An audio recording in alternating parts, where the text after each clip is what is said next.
வணக்கங்க. என் பேரு சாமு. இன்னைக்கு நம்ம என்ன பார்க்கலாம் அப்படின்னா நெல் வேளாண்மையில் பூச்சி மேலாண்மை. அந்த பூச்சி மேலாண்மையில முக்கியமான பூச்சி சேதத்தை பெரிய அளவுல சேதத்தை ஏற்படுத்தக்கூடிய பூச்சி பாத்தீங்க அப்படின்னா புகையான் பூச்சி.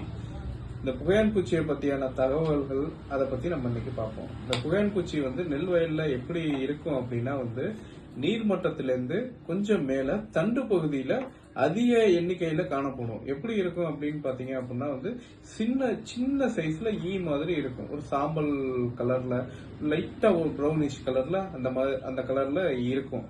இது எதனால வருது வயல்ல நம்ம வயலுக்கு இந்த பாதிப்பு புகையான் பூச்சி நம்ம ஏற்படுத்து அப்படின்னு பாத்தீங்கன்னா வயல்ல அதிக அளவுல தண்ணி தேங்கி நிக்கிறதுனால இதை நம்ம எப்படி கட்டுப்படுத்தலாம் அப்படின்னு பாத்தீங்க அப்படின்னா ஃபர்ஸ்ட் நம்ம தண்ணிய வயல்ல இருந்து வெட்டி விடணும். தண்ணியை நம்ம வெட்டி விட்டுட்டு தண்ணியை வெட்டி விடுறது மூலியமா இந்த புகையான் பூச்சி நம்ம கட்டுப்படுத்த முடியும்.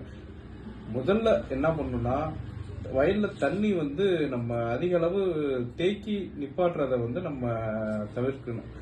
நீர் மறைய நீர் கட்டுதல் அப்படிம்பாங்க. அது மாதிரி தண்ணி இழுக்கணும், இஞ்சணும், விடுற தண்ணி இஞ்சணும், மறுபடியும் தண்ணி விடணும்.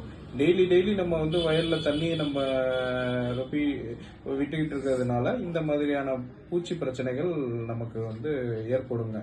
இந்த புகையான் பூச்சி என்ன பண்ணும் அப்படின்னு பாத்தீங்க அப்படின்னா அந்த வேர்ல இருந்து மேல இருக்கிற அந்த தண்ணிக்கு மேல கொஞ்சம் தண்டு பகுதியில செடியோட தண்டு பகுதியில இருந்து அந்த பச்சையத்தை உறியும். அந்த பச்சையத்தை உரியறதுனால என்ன விதமான பாதிப்பு ஏற்படும் அப்படின்னு பாத்தீங்கன்னா அப்படியே ரவுண்டா வைக்கல் மாதிரி காயும்.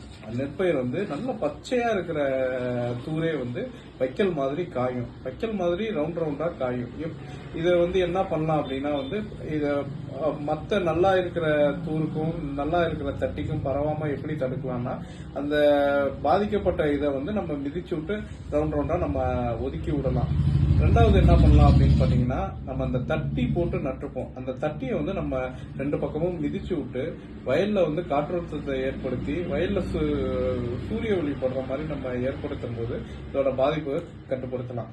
ரெண்டாவது பாத்தீங்க அப்படின்னா கெமிக்கல் முறையில எப்படி பண்ணலாம் அப்படின்னா பாத்தீங்க அப்படின்னா நம்ம அசிபேட் 75% சாலுபிள் பவுடர் அப்படி சொல்லிட்டு ஒரு கெமிக்கல், அந்த அசிபேட் பவுடர் யூஸ் பண்ணி நம்ம கண்ட்ரோல் பண்ணலாம். அதுக்கப்புறம் பைமைட்ரோசைன் சொல்லிட்டு ஒரு கெமிக்கல், அதை நம்ம ஸ்ப்ரே பண்றது மூலியமாவும் கண்ட்ரோல் பண்ணலாம். அதுக்கப்புறம் பைமைட்ரோசைன்ல ஒரு காம்பினேஷன் பைமைட்ரோசைன் பிளஸ் டைனோஃபியூரான் அப்படின்னு சொல்லிட்டு ஒரு காம்பினேஷன்ல ஒரு பெஸ்டிசைடு, ஒரு இன்செக்டிசைட் இருக்கு. அதை யூஸ் பண்ணி நம்ம இது பண்ணலாம். அதுக்கப்புறம் பாத்தீங்கன்னா இமிடா குளோரைடு, இமிடா யூஸ் பண்ணி நம்ம இந்த புகையான நம்ம கட்டுப்படுத்தலாம். புகையான எந்த அளவுக்கு நம்ம சீக்கிரமாக வயல்ல இருக்கிறத கண்டறிந்து எந்த அளவுக்கு சீக்கிரமா நம்ம கட்டுப்படுத்துறோமோ அந்த அளவுக்கு நம்ம பொருளாதார இழப்பீடை நம்ம தடுக்கலாம். ஏன்னா இந்த புகையானுங்கிறது எவ்வளவு அதிவிரைவா நம்ம வயல் ஃபுல்லா பரவக்கூடிய ஒரு பூச்சிக்கு.